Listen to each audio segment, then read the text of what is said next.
Eh bien, salutations à CIPC. Tellement heureux de venir encore à vous aujourd'hui. Donc aujourd'hui, c'est le dimanche des rameaux. Vous avez des rameaux derrière moi.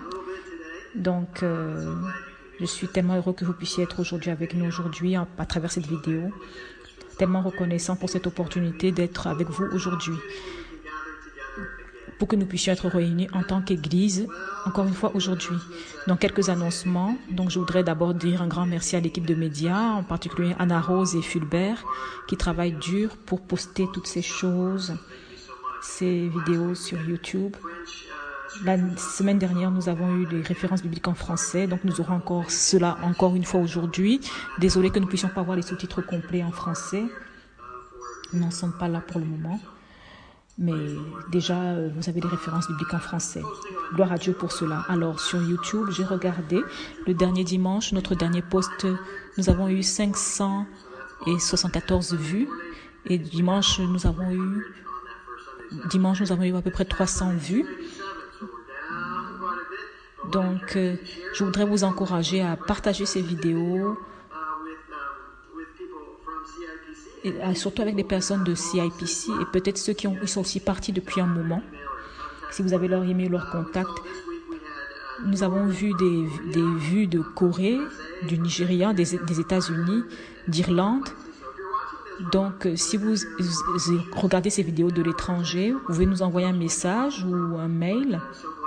Nous sommes tellement heureux d'avoir des personnes du monde entier qui connaissent notre Église. Et donc, partagez cette vidéo. Le week-end prochain, c'est Pâques. Donc, préparez-vous pour Pâques. Donc, nous allons célébrer la communion. Donc, si vous ne pouvez pas trouver du jus de raisin, trouvez juste du jus de fruits rouges.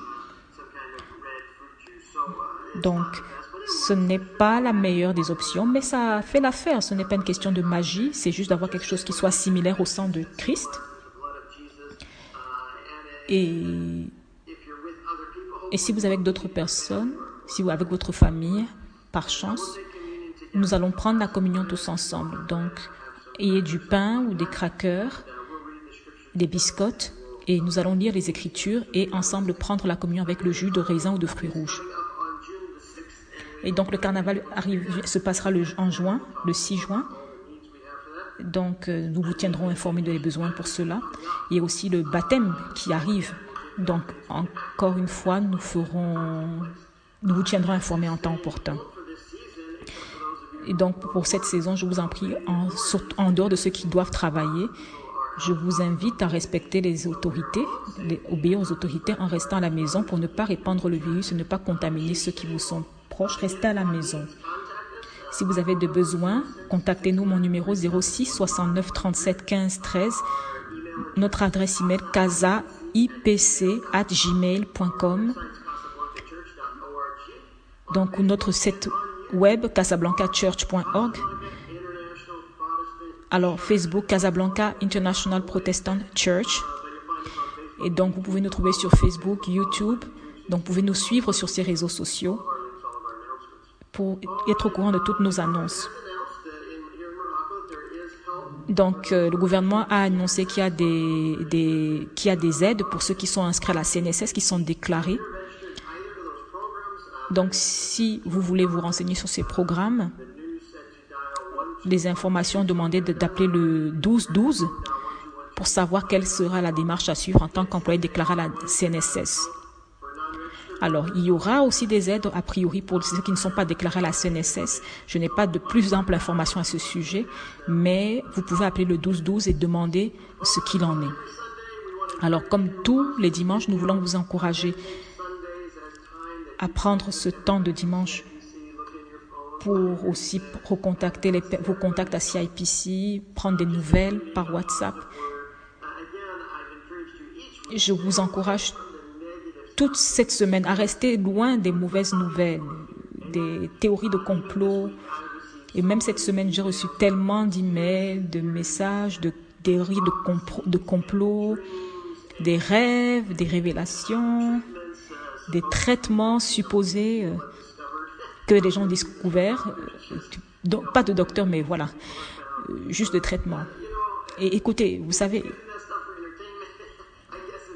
Si c'est pour vous divertir, tant mieux, mais vous n'avez pas besoin de ce type d'information. Amen. Cela va passer. Dieu est avec nous. Dieu va prendre soin de nous. Il prend soin de nous. Donc, prions les uns pour les autres et prions pour l'Église. Donc,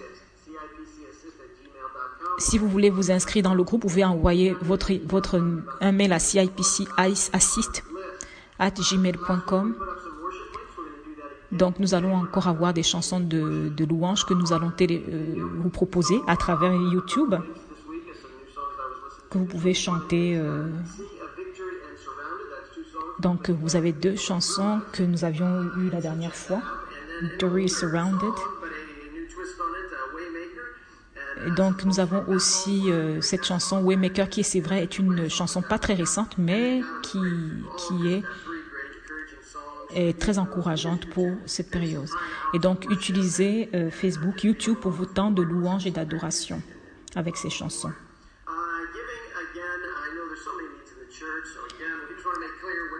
Alors, nous ne mettons pas la pression sur quiconque pour donner. Pour ceux qui peuvent donner, tant mieux. Si vous voulez donner, vous pouvez donner par moyen soit physique, soit apporter des dons, soit aussi par les moyens digitaux, donc à travers le compte bancaire de l'Église, mais ce n'est pas une pression. Alors, nous allons lire l'Écriture qui, de base de cette semaine, donc qui est dans Philippiens, verset 19. Alors, nous lisons ensemble. Et mon Dieu pourvoira à tous vos besoins selon sa richesse avec gloire et magnificence en Jésus-Christ. Est-ce que vous n'aimez pas ce verset? N'est-ce pas magnifique? Il pourvoira à tous nos besoins selon ses richesses.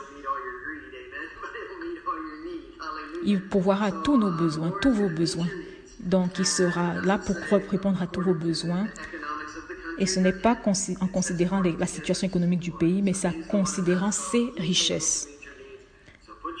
Donc, mettez votre foi, votre espoir en le Seigneur. Donc, je voudrais vous encourager à prier pour CIPC les uns pour les autres. Alors, allons dans la parole maintenant. Je vous prie d'éteindre vos téléphones, de vous éloigner de toute distraction pour être vraiment focus, pour être vraiment concentré sur la parole. Alors, nous sommes dans le livre de Philippiens et nous parlons de la joie. Donc, Philippiens 2, verset 4, qui dit que chacun de vous, au lieu de considérer ses propres intérêts, considère aussi ceux des autres. Parfait. Prions. Seigneur, nous te remercions aujourd'hui pour cette parole. Nous avons hâte de nous retrouver à nouveau à CIPC dans notre église, dans notre temple, rue d'Azilal. Et nous te prions que tu rafraîchisses nos cœurs. Nous prions pour notre communauté, qu'elle soit en santé, en joie, et qu'ils reçoivent, qu'ils soient ceux qui encouragent, qui fortifient les autres.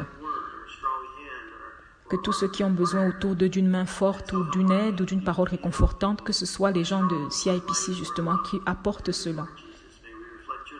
Que nous puissions refléter ton amour.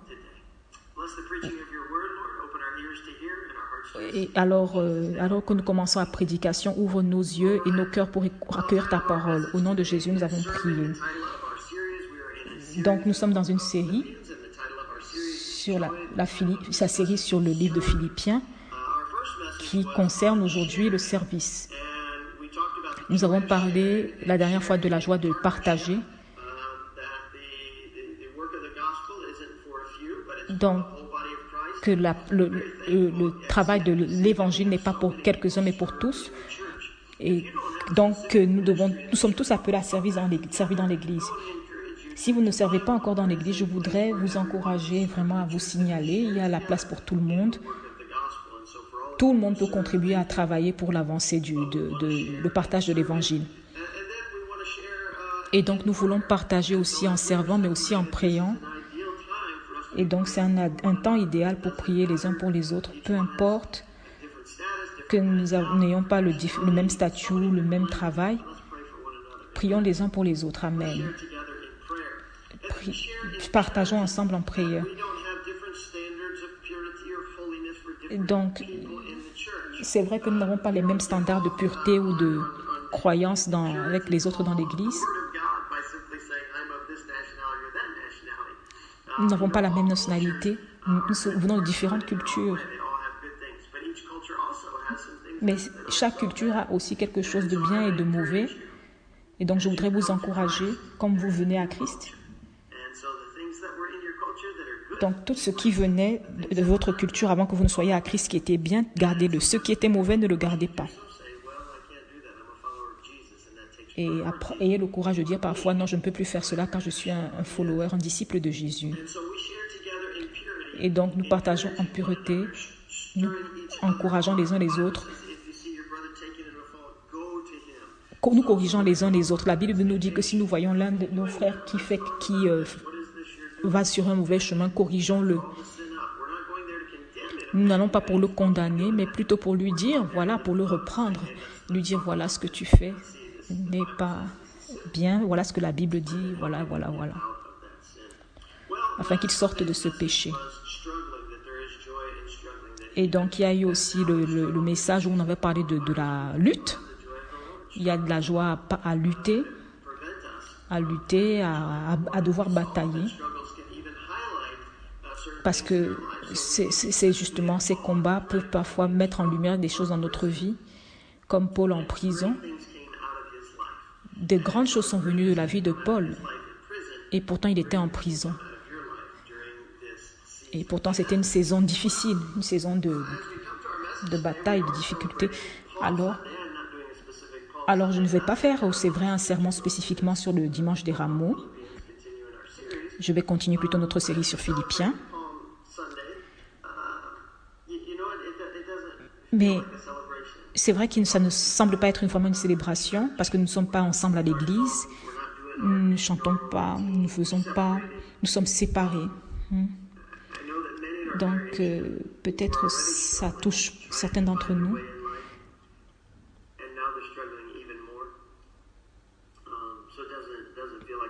Donc ça ne se ressent pas vraiment à un temps de célébration. Mais le dimanche des rameaux, c'est tout, ça ne concerne qu'une chose, la victoire. C'est Jésus qui est venu à Jérusalem. Et la ville est juste devenue folle de joie. Les gens étaient dans la rue, l'acclamant, posant leur manteau pour que la poussière ne le salisse pas. Et ce qui a créé une belle allée pour l'arrivée de Jésus à Jérusalem. Et comme il arrivait dans la ville, il est monté sur un âne. Et il a choisi un âne intentionnellement. Parce que il voulait dire, je ne viens pas pour commencer une guerre. S'il venait en guerre, il serait venu avec un étalon ou une monture beaucoup plus puissante. Mais il est venu sur un âne. Parce qu'il est venu pour apporter la paix. Alléluia. Donc, ils étaient là en train de jouer de la musique, l'acclamant quand ils marchaient sur cette allée. Et ils criaient en disant « Hosanna, Hosanna, au plus haut. Béni soit celui qui vient au nom du Seigneur. » Et ils chantent, ils adorent, ils dansent, ils sont excités que Jésus est venu, que Jésus soit venu. Donc, Jésus est vraiment traité là comme le Messie, n'est-ce pas? Alléluia.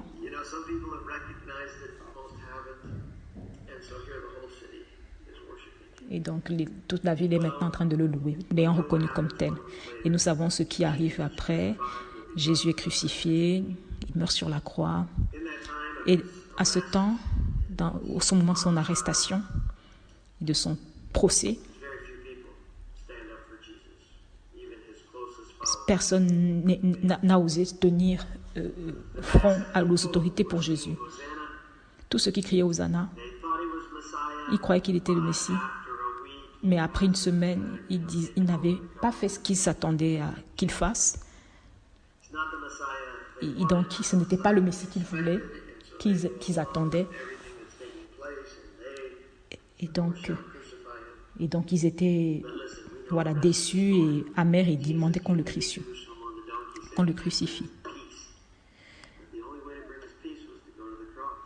Et donc Jésus, par contre, n'a pas défailli à sa mission. Il est venu pour apporter la paix. Le moyen d'apporter la paix, c'est d'aller à la croix.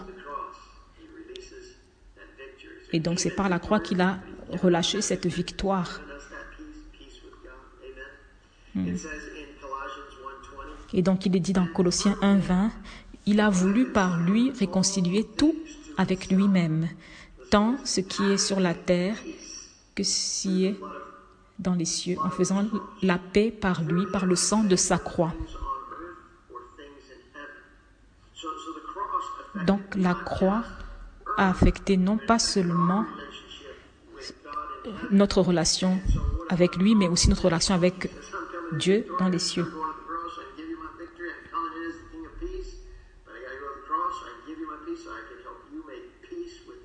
Donc il nous a apporté sa paix pour que nous puissions faire la paix avec le Père. Et ayant fait la paix, avec le sang de Jésus-Christ, je voudrais encore lire dans Éphésiens 2:14, car il est notre paix, lui qui des deux n'en a fait qu'un. Donc en commençant ce message ce matin, je voudrais qu'on réalise que c'est le dimanche des rameaux. Qu'il n'y a pas de cris dans la rue, d'acclamation. Gloire à Dieu, nous avons à la maison des rameaux, c'est tant mieux. Mais peut-être que vous n'en avez pas chez vous. Mais réalisons que c'est le dimanche des rameaux, même si ce n'est pas festif dans les rues. Même si dans le monde entier, c'est très silencieux, pas de signe de fête,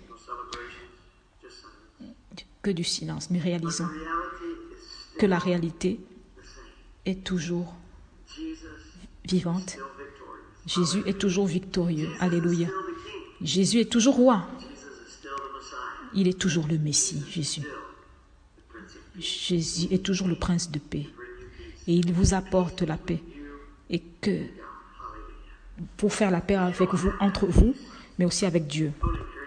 Si vous n'avez pas la paix, je voudrais vous encourager à vraiment prendre ce pas avec moi. J'ai rencontré, je me souviens, il y a quelques années, un jeune homme qui va vous demander à me rencontrer, à prendre un café avec moi. Et donc, quand nous sommes rencontrés, il m'a dit la nuit dernière, j'étais en train de parler avec cette fille, de chatter avec cette fille, et je lui ai dit que je n'ai aucune paix, je n'ai pas la paix. Et il m'a répondu, tant que tu n'as pas Jésus, tu n'auras pas la paix. C'est ce qu'elle lui a répondu. Et donc c'est pourquoi ce jeune homme m'a appelé, il a voulu me rencontrer, il m'a demandé comment il pouvait avoir la paix avec Dieu. Et j'ai partagé avec lui comment Jésus a enlevé nos péchés et comment il a été crucifié pour nos péchés et qu'il a tout détruit par justement ce sacrifice à la croix. Et donc le moyen d'être en paix avec Dieu,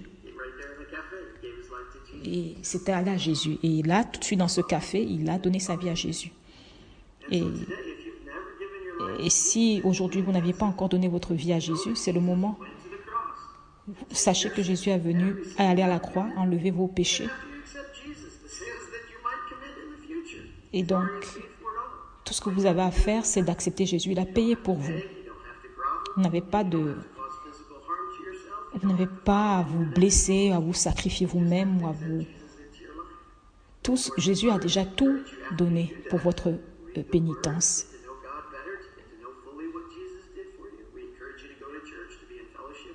Bien sûr, vous avez besoin d'aller à l'église pour être en communauté, savoir être ancré dans la parole de Dieu. Et de savoir que Jésus, effectivement, il est mort pour vous, pour me sauver du péché. Et la Bible nous dit, confessez vos péchés les uns aux autres.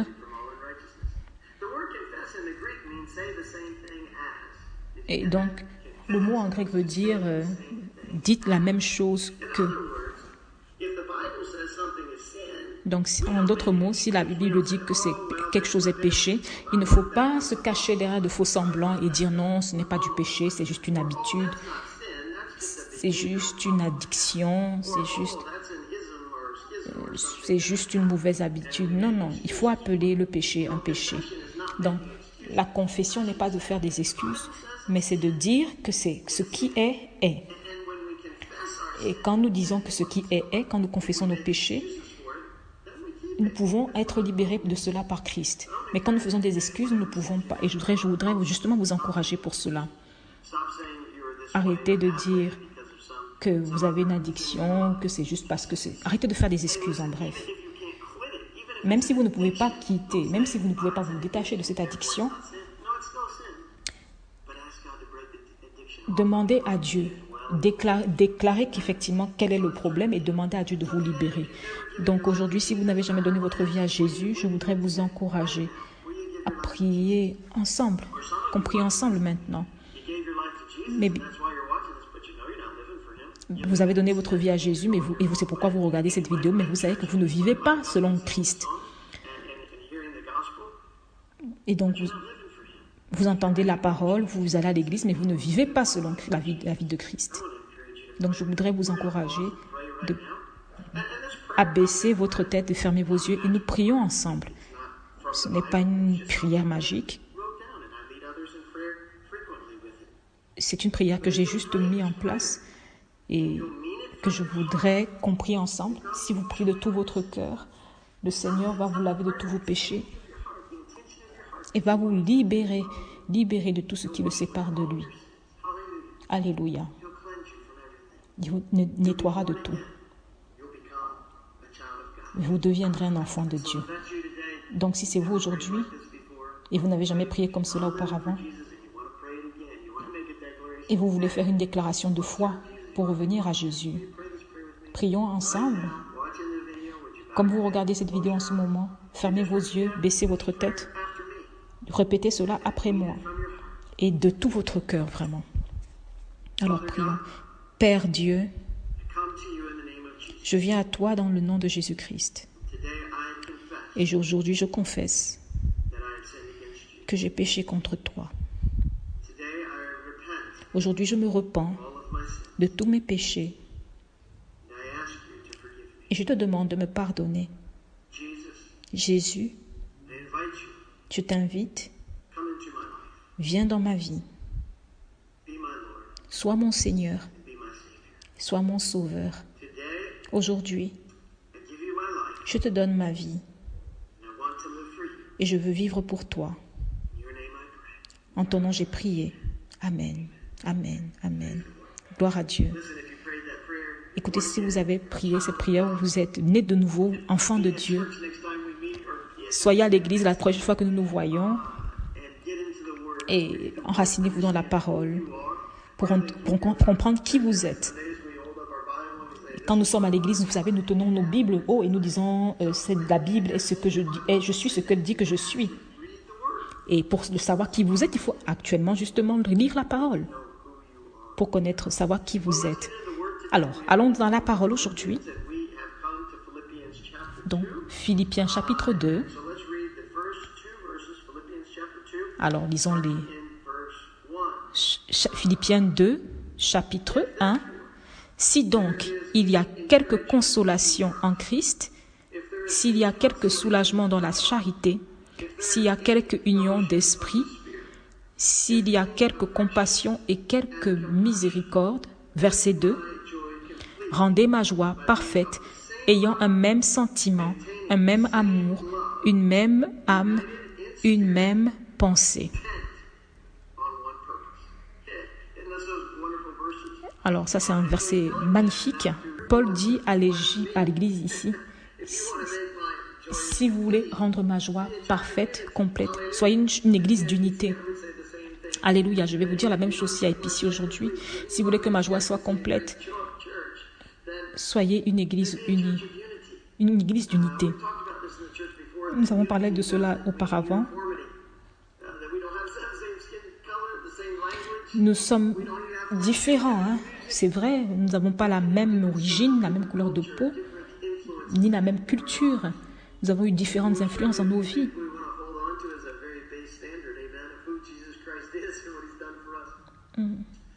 Mais je voudrais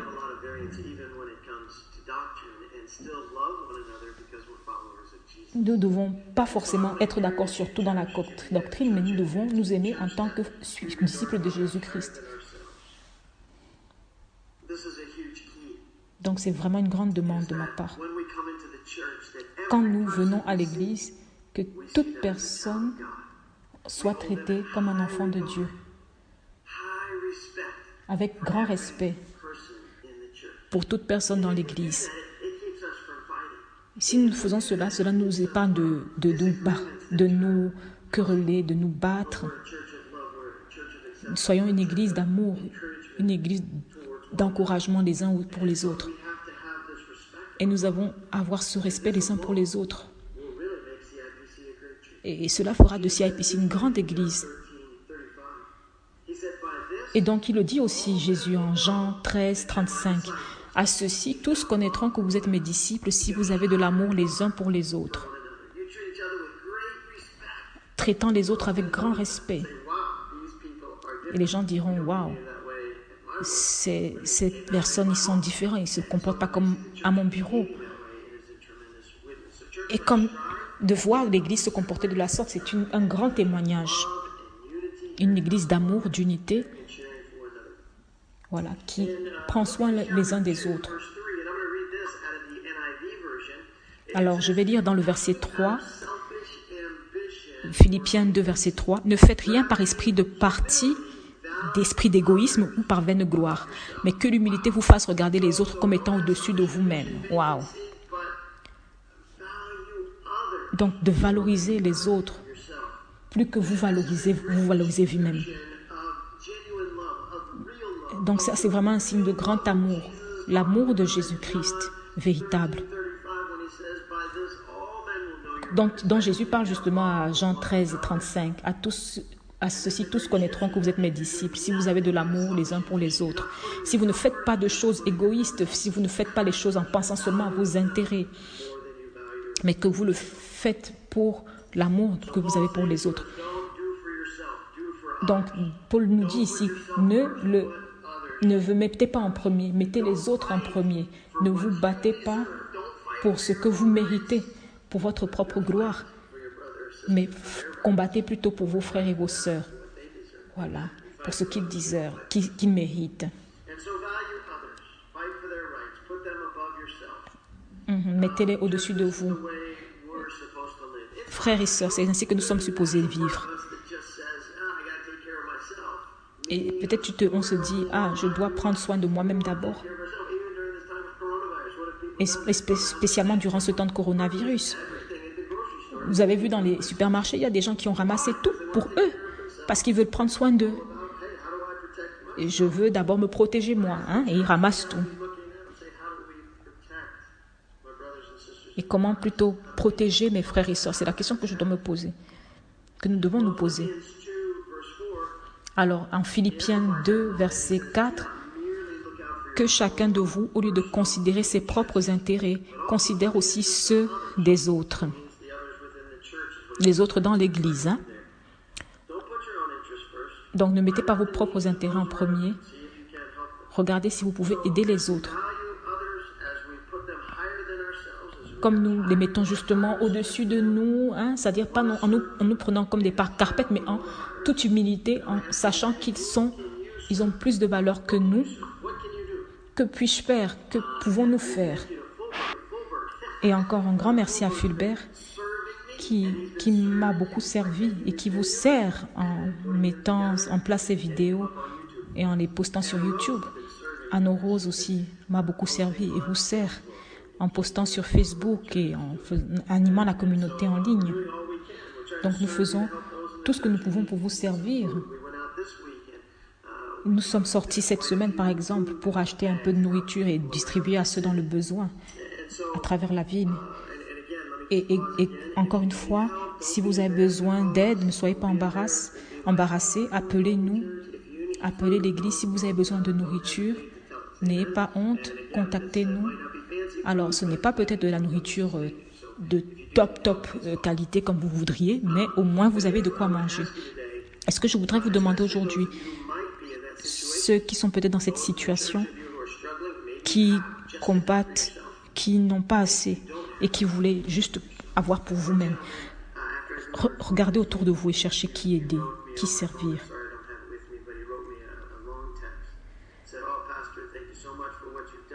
Il y a un monsieur qui m'a écrit un message pour me remercier de ce que j'avais fait. Et il m'a dit, je crois que c'est assez de nourriture pour nous pour au moins 17 périodes.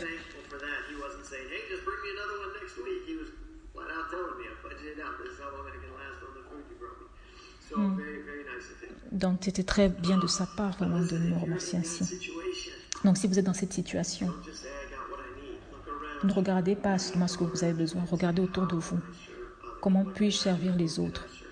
Qui puis-je servir?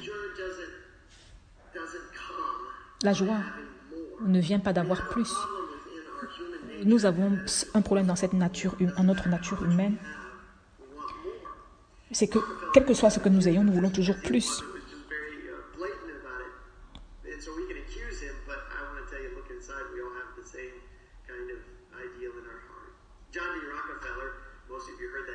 Je ne sais pas si vous avez entendu parler de Rockefeller, un magnat, un riche homme dans le domaine du pétrole. C'était le premier milliardaire connu. Rockefeller, un homme de succès, qui avait beaucoup de succès financièrement parlant. Et un journaliste lui a demandé, Monsieur Rockefeller, combien est suffisant? Et il répondait, toujours un peu plus. Et malheureusement, la joie ne vient pas de toujours un peu plus. Et c'est malheureusement ce que nous pensons, que plus nous aurons, plus nous serons heureux. Nous pensons arriver à un point où nous serons heureux, nous serons suffisants, nous aurons assez, mais nous n'y arrivons jamais. C'est bien sûr bien d'avoir,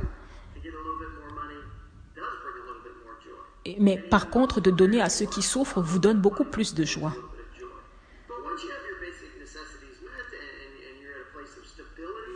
Peut-être vous êtes dans un moment de stabilité dans votre vie, vous n'avez pas besoin de grandes choses.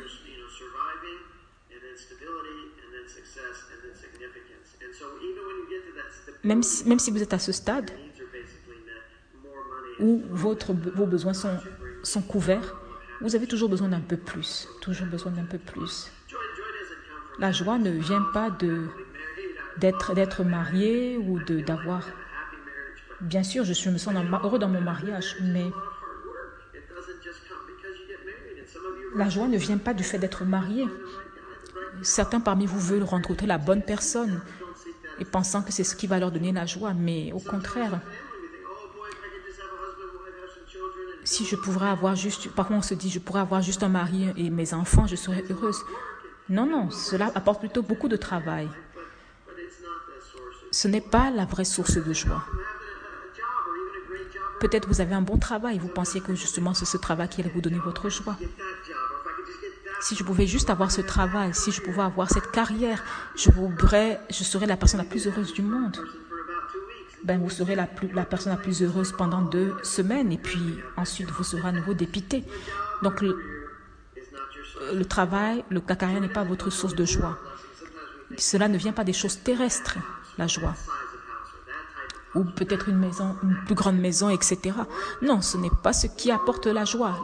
Une nouvelle voiture, une nouvelle moto, ce n'est pas ce qui apporte la joie. Un nouveau portable, ce n'est pas ce qui apporte la joie.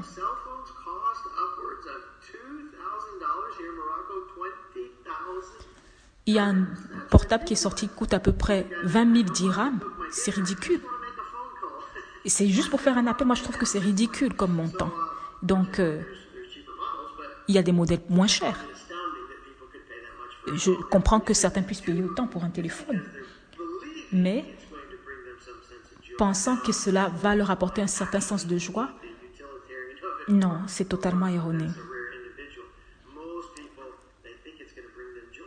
Malheureusement, c'est une erreur de penser que cela apportera la joie. Et donc, écoutez, frères et sœurs, d'où vient votre joie? La joie vient de Jésus. Nous avons parlé de cela auparavant dans l'un de nos messages. en tout cas dans Philippiens 2, la joie vient de Jésus-Christ. Donc, comme je le dis dans ce message, la joie vient de servir les autres. Étant en train de servir les autres avec la bonne attitude, parce que certains parmi vous auront des métiers qui demanderont à servir les autres. Et je voudrais vous encourager justement, si vous devez chercher un travail parmi tant d'autres dans ce monde, cherchez à tout prix un travail où vous devez servir les autres. Si vous le faites avec une mauvaise attitude, par contre, en vous plaignant, vous n'aurez pas la joie du Seigneur. Amen.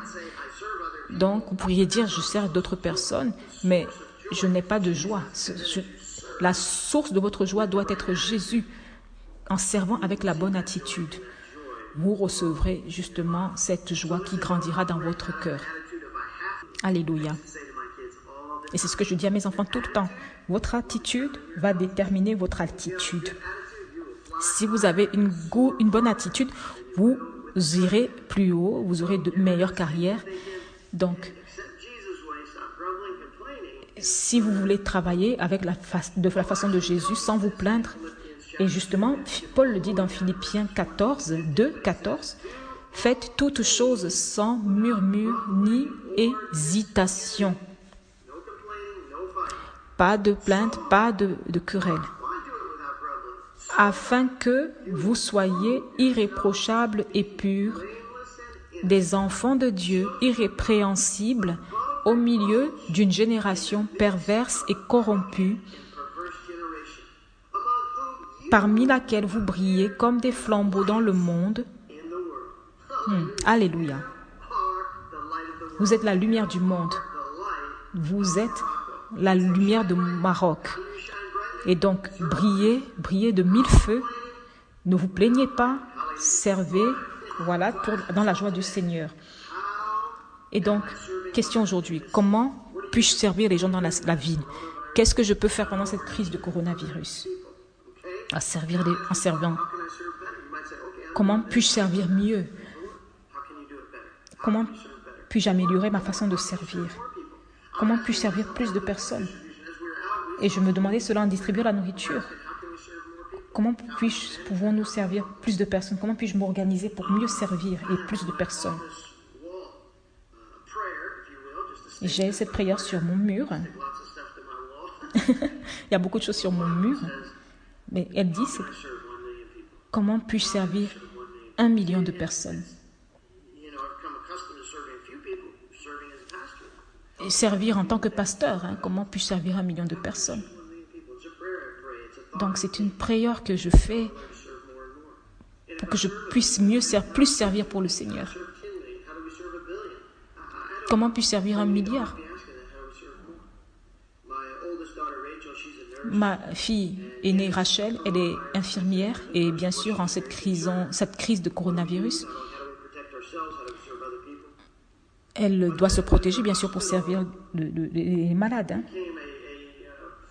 Et quand son hôpital où elle travaille est devenu un centre de traitement pour le coronavirus, avec des tentes qui ont été mises sur les parkings pour accueillir plus de malades, donc bien sûr ça a apporté beaucoup d'inquiétudes. Mais vraiment, ma fille a décidé de servir et je suis reconnaissant pour cela au Seigneur, qu'elle soit volontaire. Et ce n'est pas beaucoup de joie, c'est vrai, dans le moment, mais la joie ne vient pas toujours en disant « oui, je vais le faire », non. Parce qu'il y a des responsabilités. Quand on dit oui, il y a des responsabilités dans le service. Donc, ça pourra être justement, bien sûr, périlleux pour sa vie, ce ne sera pas beaucoup de joie au début.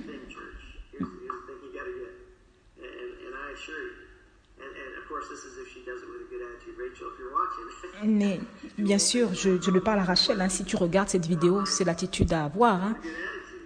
Elle a bonne attitude. Et je t'assure qu'au moment où tu sers les autres, tu es la réponse, tu auras un sens profond de joie. du devoir accompli. Tu diras par la suite, je suis content d'avoir fait ce pas, d'avoir accepté de servir, d'avoir été la réponse, une partie de la réponse face à cette crise. Parce qu'elle ne voit pas encore l'impact, mais elle crée un impact justement pour beaucoup de vies à travers son oui. Et Paul le dit aussi dans le verset 17. Et même si je sers de libation pour le sacrifice et pour le service de votre foi, je m'en réjouis et je me réjouis avec vous tous. Où il dit carrément, si je deviens justement l'offrande de ce sacrifice, au point de mourir, c'est ce qu'il est en train de dire. Si je dois être exécuté pour le service de votre foi, pour avoir servi à vous amener à Christ. Voilà. Il ne se sent pas amer ou triste ou fâché. Non, il s'en réjouit. Il s'en réjouit et il partage cette joie avec les autres. Et donc, c'est l'attitude vraiment à avoir. Nous sommes là justement pour encourager, pour les autres. Et je voudrais qu'on termine aujourd'hui. Je ne voulais pas être trop long, mais je voudrais qu'on se rappelle juste de ce jour que nous sommes en dimanche de Rameau. Jésus arrivant à Jérusalem en tant que victorieux, en tant que Messie. Alléluia. Donc, nous ne vivons pas une vie auto-centrée, centrée sur nous-mêmes, mais en servant les autres. En servant mieux, en servant dans la joie, avec une bonne attitude. Surtout en ces saisons où il y a beaucoup de besoins autour de nous. Saisissons cette opportunité de servir les autres, être la lumière du monde pour la gloire de Jésus-Christ. Et donc, n'oublions pas notre verset d'ouverture. Donc, non pas en considérant nos propres intérêts, donc Philippiens 2:4, mais en considérant ceux des autres. Donc, nous allons prier pour les familles. Nous prions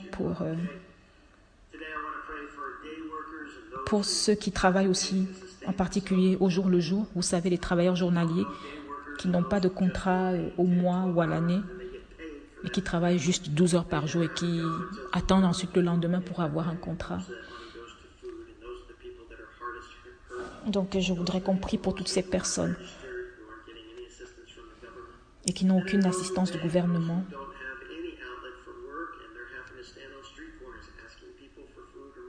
Et toutes ces personnes qui demandent aux gens dans la rue à manger, qui n'ont pas de travail.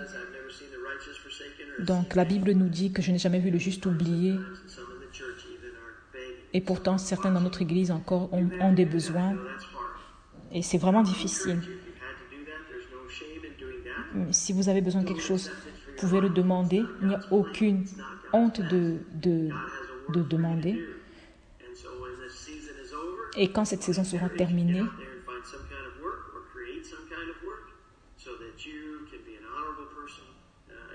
nous prions que le Seigneur, justement, après cette saison, puisse se créer et que nous puissions aussi, pourquoi pas, créer un travail de manière à ce que vous puissiez gagner votre vie de façon honorable. Mais en ces circonstances, il n'y a aucune honte à demander si vous n'avez pas de travail ou d'autres moyens de subsistance. Donc, si vous avez à faire cela, je voudrais vous encourager à ne pas être gêné. Donc, ce n'est qu'une saison passagère, donc n'hésitez pas à demander de l'aide si vous avez besoin. Donc, prions pour toutes ces personnes qui travaillent, pour toutes ces personnes. Prions pour ceux qui sont justement frappés de plein fouet par cette crise. Père, nous te remercions pour cette journée, en ce moment où nous marchons dans cette saison de coronavirus. Beaucoup de personnes au Maroc ont leurs ressources, ont à manger, sont bien. Pour ceux d'entre nous qui suivent Jésus, justement, nous prions que nous puissions, nous qui, en tant que disciples de Jésus-Christ, bien qu'ayant nos armoires pleines de nourriture, que nous ne sentions pas satisfaits, mais que nous regardions autour de nous pour voir qui nous pouvons aider. Je voudrais prier pour les travailleurs journaliers qui travaillent très dur et qui sont payés à la journée et qui ne sont pas pris en compte par les agences gouvernementales. Nous prions que tu puisses pourvoir à leurs besoins, que les chrétiens qui vont les rencontrer soient amour et lumière pour leur vie. Nous savons que tu veux que nous soyons les mains et les pieds de Jésus-Christ, que nous ne soyons pas satisfaits seulement avec ce que nous avons, que nous mangeons. Et nous prions pour ceux en particulier aussi qui mendient dans la rue, que tu puisses leur donner à manger, que tu puisses pourvoir à leurs besoins. Et je prie à ce qu'à la fin de cette crise de coronavirus, que nous puissions tous retourner dans les rues et que nous puissions trouver justement pour ceux qui en ont besoin un endroit où travailler, un endroit où avoir un revenu de façon honorable. Donne-leur une vision, donne-leur de l'espoir pour qu'ils pensent en dehors hors des sentiers battus pour trouver justement de nouveaux moyens d'avoir des revenus. Donc, et merci Seigneur. Et pour le reste d'entre nous, demandons-nous qui puisse servir, comment puisse mieux servir. Et Père, que nous sachions que la joie vient en servant les autres. Ô Jésus, garde-nous, pourvois nos besoins, protège-nous du coronavirus et que nous puissions nous retrouver tous ensemble dans ton Église. Au nom de Jésus-Christ, nous avons prié. Amen. Que la grâce de notre Seigneur Jésus-Christ, l'amour du Père et la communion de l'Esprit Saint soient sur nous. Amen. Que Dieu vous bénisse. Ayez une bonne semaine dans le Seigneur. Je sais que c'est un temps difficile pour chacun d'entre nous, mais donnez-vous le meilleur de vous-même pour être dans la joie, pour servir autour de vous et gardez toujours l'esprit de communion à travers votre téléphone, en contactant les uns les autres. Prenez aussi du temps pour prier, pour rêver, savoir ce que le Seigneur a pour votre vie. Donc, nous allons dimanche prochain célébrer Pâques. N'oubliez pas de prendre du pain et du jus de fruits rouges ou de jus de raisin pour passer cette fête de Pâques. Donc, je vous souhaite une très bonne semaine dans le Seigneur. Amen.